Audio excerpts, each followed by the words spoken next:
for coming this evening to the third of a series of urban photography conversations. So, my name is Elisabeth Blanchet, and I'm French, obviously. I've been here for 12 years now, and when I arrived here, I discovered there was still prefabs which were lived in, so I was interested in the fact that people were still living in them. So I just went to South London and knocked on the door and asked if I could take pictures of the prefab to an old man. And he said, no, because I'm scared of the council. He was scared of the local authorities. But we had a very, very nice chat. And he told me about the story of the temporary housing program, which was called at the time. How Churchill decided that there were going to be a lot of prefabs to solve the housing shortage which was going to happen after the war. And then I started to knock on those doors and taking pictures of people and of their prefab. So I started 11 years ago, and I always had a fascination by them because I thought they created a sense of community, and also I was interested in the fact that after all those years they were still lived in, also they were supposed to be temporary. So that's why I kept on going and taking pictures. So I started in South London, and then some people saw my work on the internet as early as 2002, 2003. So that's why I went to Wales for the first time in Newport. I worked on a book with a lecturer from the University of Lampeter called Greg Stevenson, and we did a book about prefabs. And then I was asked to go to Chesterfield. Some people contacted me, so I went there, took some pictures, and then to Redditch as well, because there was a very interesting story about the Redditch prefabs. There was a strong campaign to save them, and one of the residents was very passionate about saving them. And he said, Elisabeth, if you can help, like you've got some contacts in London, in the press, in Europe, blah blah blah. I said, well, yes, if I can help. And then he became a Labour councillor, and then he managed to save the prefabs, and then he became the mayor of Redditch. That's a very nice story. No, I never really worked with architects. I've got a friend architect who helped me a lot on understanding, because I've got no background in architecture or urbanism, but who helped me understand their design, the layout, and also working with Greg 10 years ago on his book, because he's a specialist in architecture. So I learned a lot, but I think it's a way. I'm very interested in the layout, in the design of the prefab itself, but also how the prefab estate were laid out. I think it was very, like in Catford, it was very clever. Little alley, foot alley, and just to create a community, really. Which has survived. Which has survived, and it showed it worked. I think it was done in a sort of a rush, because it was a rush of we could build a prefab in 3 days, or some of them even in 6 hours. And but then they had carefully thought about the layout. So it seems as well, over here in some of the conversations that might be as well, it seems that the residents are very involved in maintaining the structures and maintaining the community. Yeah. There's a very physical interaction with the site as well as a social interaction with the site. Yes. What sort of stories have you come across that link those two together? I've got a very nice story actually in Newport, or if one of the residents was starting, like for example, starting growing strawberries. The neighbor would grow strawberries, and then they would make a competition really, and the alley was called the Strawberry Lane. So I think and a lot of garden competition stories, like Eddie, who saw Eddie at the preview, and it's got loads of garden prizes, and even the Queen Mum came to Catford in 1985 to have a tour and then compliment people about her garden prizes. But Eddie didn't want to see her because he said, I'm Irish, no way I'm Irish. So that's an interesting point. So the people that you've met through the project, are they, do they come from other places or have they been around? I mean, people seem to have lived there for a long time. Are there younger people living that come along? Are there new residents or people stay there for many, many years? Yes, more people who have been here for years and years, because that's another interesting thing is in this country, a lot of people have moved in the 60s, 70s, and started going on maybe 80s, sorry, I'm not very good at dates, but go on the property ladder and everything. Yeah. But people from the prefab, no, they didn't want to move. They just stayed, yeah. So some of them even bought with a right to buy. So Eddie has bought his prefab, actually. Which one is it? Eddie is here with standing in front of the corner entry. Yes, that's it. Yeah, that's Eddie. So about 20. That's Eddie there. That's Eddie talking here. That's a star. Yeah. He should be here. Talking.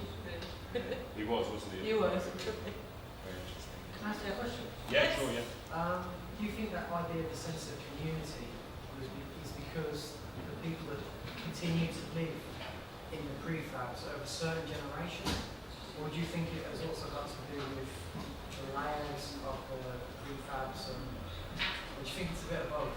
I think it's a bit of both, because there were obviously at the beginning there were people from the same age, same background, working class background, coming back from the war, with young families. That's why that was a priority to get a prefab. You had young married and have one or two kids, young kids. So that's one thing. And then I think the design, the layout contributed to the community. Yeah. Do you think there's a lot we could learn a lot from that? To thinking about the place, thinking about that. Yeah. The idea of social housing.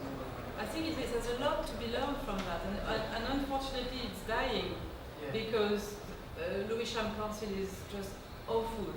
They just let people to road. That's one of the residents saying that. That's not me, but that they let them being derelict and abandoned and boarded up. Also, I think they should have take an example of the past and recreate maybe a community and just use them as a very good publicity for a Labour council. Yeah, I mean that's an interesting point because I've met a lot of people living in social housing through projects, education, as well as photographic, and there seems to be this idea that they're left to get on with maintaining the buildings or not maintaining the buildings for different reasons. And I was speaking to people recently of the idea around people being offered the choice to move, say, from London to Stoke or somewhere else like that, given the choice, if they want to upscale and get a larger property. Yeah. And it's very interesting that with these projects, although they're not exclusively in London, this idea that what do you think will happen to the spaces when the people move on or the people pass away, or what do you think will happen then? Do you think new people will come in, or do you think this architecture will survive? No, I think, the plan is for that they are all going to be demolished and replaced by triple story. But it's very difficult to know what they want to do because they wouldn't reply to you. They wouldn't, Lewisham Council wouldn't say what they really want to do. I think behind the idea is just to wait for people. So is there there's no particular date as such? I mean, is it just Lewisham or is it? Yeah. And in Chesterfield and Newport, the same type of process? No, it's very different. I think here it's great for the land because the land costs a fortune. Yeah. I mean, it's 20 minutes from London Bridge, Charing Cross. You've got this big estate of 186 prefabs where you could put like 800, 900 dwellings. So this is typical. I mean, it seems that from what I heard from the residents that came to the event, they're well aware of this and they're campaigning. And they're very active around these ideas and sort of standing their ground in a sense and fighting their corner. Do you feel that's a very important part of the project for you? Yeah, I'm thinking I'm going to more and more see if I can help them more to save them. Because we had Lord Neil Kinnock came down as well, and they tried to push them to fight and not give up the fight. But I think they are really depressed, but it didn't all what they've done so far hasn't worked. They managed to get 6 of them listed by the English Heritage, but it doesn't mean anything really, because at the end of the day they still belong to the local authorities, and if the local authorities decide that they cost too much money to maintain, they're going to pull them down, even if they are listed. Do you think, I mean, it seems that part of the project is the work, it's not just your personal interaction with the residents or the architecture or the space of the photographer, it seems to be you're creating a collection of images that have other uses really. That, I mean, there seems to be a lot of others, we've had articles recently, there seems to be a lot of interest from architects. Is it about raising awareness of situation as well for you? Did it start out like that, or has it evolved into that process? I think it's evolved in that because it's just a human reaction. You can't. Just if I can help, I will do everything I can through the photographs, the film, or talking, or saying if I can help. It's developed into that. But at the beginning, it was more being interested by the story, by the people. I'm still very interested by the people's stories and their attachment to the home and what they made of their home, but at the same time, just on a human reaction, you can't let that happen. Really. I think storytelling is very important. I think about photography and how you tell stories, and it could be a series of pictures or it could be a series of interviews. Do you think that you've evolved other forms of collecting information like interviews through this project that are not just photographic? Yes, because when I started filming residents only last year, because I thought the power of film is important, it's different, but it's complementary. So I thought, when I heard that I'm going to start to demolish the prefabs, I started filming and record some interviews of other people, and I started as well to do I put that on a web documentary as well, because I think it's important to show as much as I can from the residents. I mean, give them more and more voices in different ways. What I think is interesting about this project is that the idea of how the objects and the people come together within the architecture.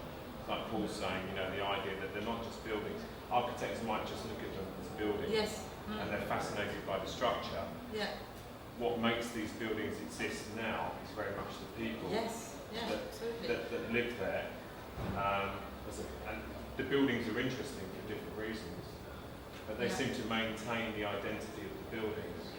Whereas a lot, say, post-war architecture, modern, it's been ripped down or everybody hates it. It's fallen down. It doesn't exist anymore. And that was supposed to be permanent. These might be supposed to be temporary. They were supposed to be permanent structures, so that they've disappeared. So I find that whole idea of why buildings remain and why they don't remain interesting. Yes.